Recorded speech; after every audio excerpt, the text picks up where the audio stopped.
तो आप सभी लोग जो हमारे श्रोता हैं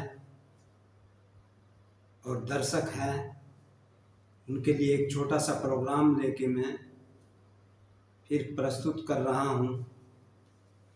तो ज़्यादा कुछ तो बताता नहीं, बस इतना है कि जो मेरे गुरु महाराज ने मुझे दिया, जो उन्होंने मुझे सिखाया और जो रास्ता बताया, उसी का थोड़ा थोड़ा अंश में अपने अनुभव के तौर पे आप लोगों तक पहुंचाता हूं।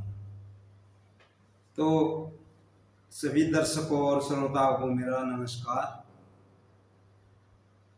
तो देखो, बात ऐसी है, हम कहते हैं कि जो भी कुछ इसमें आता है, इस प्रोग्राम में जो भी कुछ आता है, वो सभी कुछ सभी के लिए होता है। ये बात नहीं है, कुछ तो कहते हैं सर होता है कि हमें इन बातों से क्या मतलब है, हमें इन जानकारी लेके हम क्या करेंगे। ऐसी बात नहीं है। कभी कभी ऐसा होता है, हम किसी बात को भूले पड़े रहते हैं, और उस भूला पड़ा रहने का मतलब है कि हम उससे वंचित रह गए। तो हम कहते हैं कि भाई हमारे पास थोड़ी बहुत सी जानकारी है, हम कभी कभी उनको तुम लोगों तक पहुंचाते हैं। हमें कहीं रास्ते से मिल गई, कहीं कुछ कार्य करते हुए मिल गया ये जानकारी, और हम यही नहीं कहते कि ये जानकारी हमारे ही पास है। ऐसी जानकारी तो और किसी के पास भी है। पास का मतलब समझते हो कि हमसे ज्यादा भी है। किसी पर जानकारी कम और किसी पर जानकारी अधिक। ये तो सिलसिला हमेशा से चलता आ रहा है और चलता ही रहेगा। न जाने किस आयु का इंसान या कोई अन्य प्राणी हमको क्या इंडिकेट करके चला जाए। वही वाली बात है कि किसी एक बात को ही कोई लोग ऐसे होते हैं, उसका मतलब उसका भावार्थ अलग निकाल लेते हैं, कोई कुछ और निकाल लेते हैं। जैसे किसी को संकेत किया ऐसे, तो जो भूखा है उसका मतलब यही हुआ कि मुझे 2 रोटी चाहिए,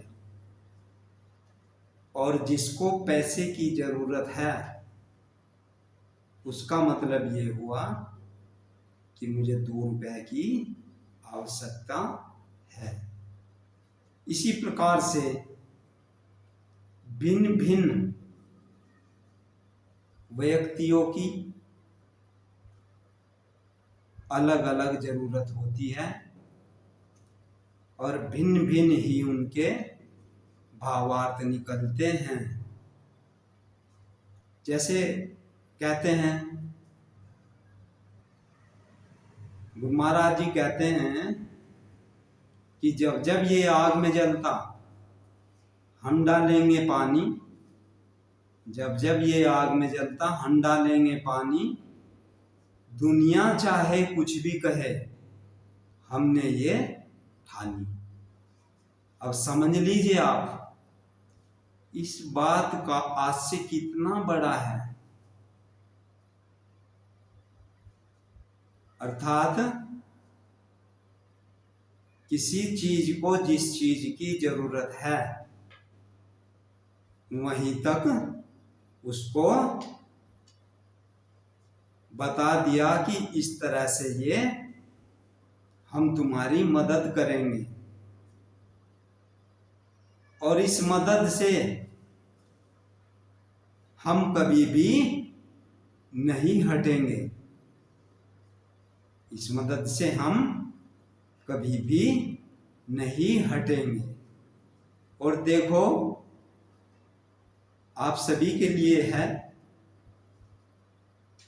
कि लोग कहते हैं कि यदि कान थक जाएं तो कानों को बंद करके थोड़ा देर ध्वनि न आए, आवाज न आए, थोड़ा रेस्ट ले लेंगे। आंखें थक जाए तो आंखों के लिए भी हमें ऐसा कुछ करना होता है कि अपनी आंखें बंद करके उनको भी रेस्ट देते हैं। छाया में बैठते हैं, हवा में बैठते हैं, तब आंखों को आराम दिया जाता है। देखिए, भाषा तो कुछ भी हो सकती है। जैसे कई सौ वर्ष पहले कबीरदास जी आए। कबीरदास जी के समय में फोटो वीडियो नहीं था, वीडियो प्रोग्राम नहीं दे सकते थे, परंतु उन्होंने जो आत्म मंथन से उनको ज्ञात हुआ वो सभी लिखते चले गए। और उनकी भाषा भी कैसी थी, खड़ी बोली। देखिए, उस भाषा को भी क्या दिया गया, उस भाषा को भी समझाया गया और उसमें जो भावार्थ था उससे बड़े बड़े आविष्कार निकले। तो इस प्रकार से आप देखते होंगे कि जब भी कभी हमारे कान थक जाते हैं, कुछ लोग तो ऐसा करते हैं कि इन कानों पर वस्त्र लपेट लेते हैं।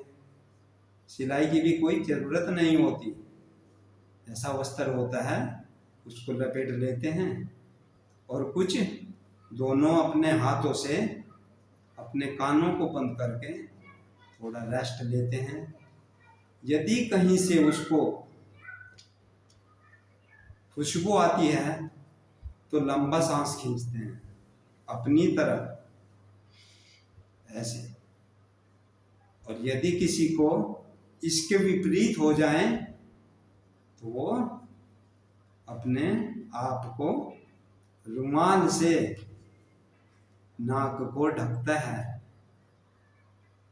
तो यही बात है, किसी के पास यदि सिर में भी कुछ आराम न मिला हो, अधिक कार्य करते समय अधिक हो गया हो, तो क्या करते हैं, ऐसा करते हैं,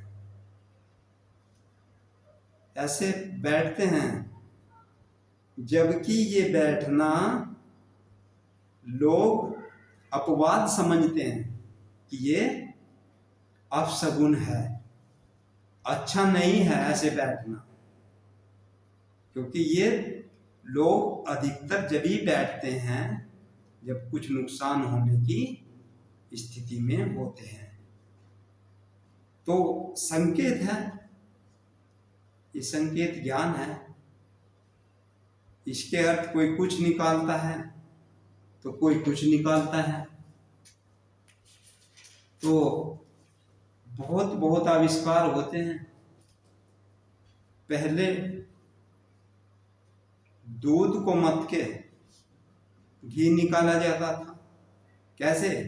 ऐसे चलती थी जो घी निकालने की जो यंत्र होता था, ऐसे। और इस तरह से एक रस्सी से उसको आधा अपनी तरफ एक बार खींचा और आधा दूसरी बार खींचा, और इस क्रम में दूध को मथा जाता था। तब उससे क्या निकलता था? मक्खन निकलता था। अब क्या है? सब इलेक्ट्रिक सिस्टम है। पहले तो आधा चक्कर चलाया जाता था, परंतु अब तो पूर्ण चक्कर चलता है, ऐसे घूमता है। और उससे सेकंडों में मिनटों में हमारा मक्खन आ जाता है। और ये जैसे जैसे समय बीतता है ऐसे ऐसे न जाने कितने नए आविष्कार होते हैं, और न जाने आगे भी भविष्य में कितने आविष्कार होंगे। तो ज़्यादा नहीं, कुछ कम समझिए, हमसे भी ज़्यादा समझदार होंगे, परंतु जैसा अपने पे कुछ बनता है ऐसा हम आप लोगों तक पहुंचाते हैं।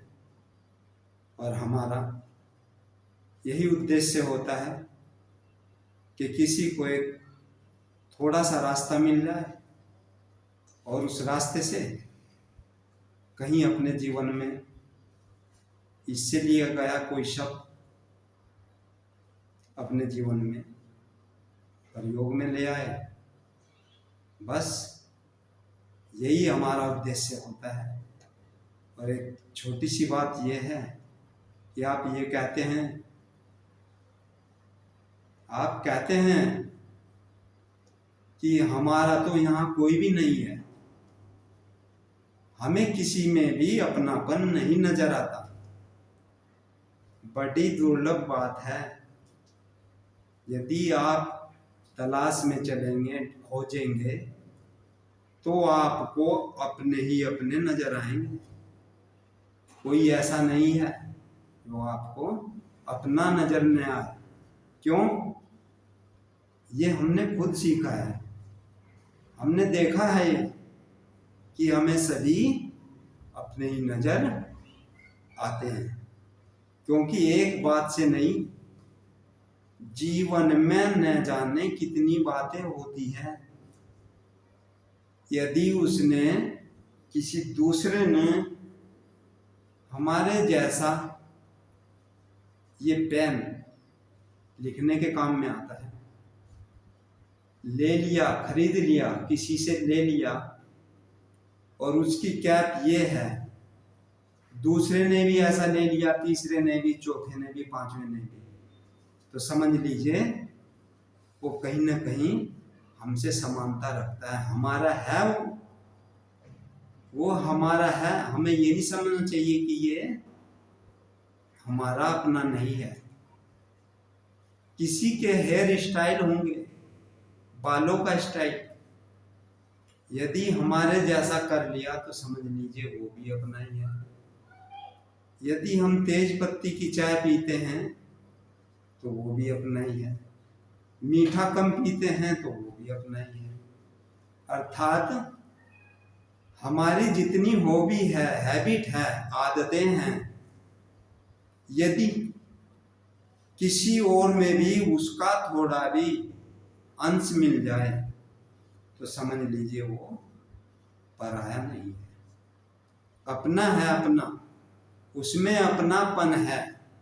भले ही वो हमसे बातें करे या ना करे, परंतु वो हमारे लिए अपना है।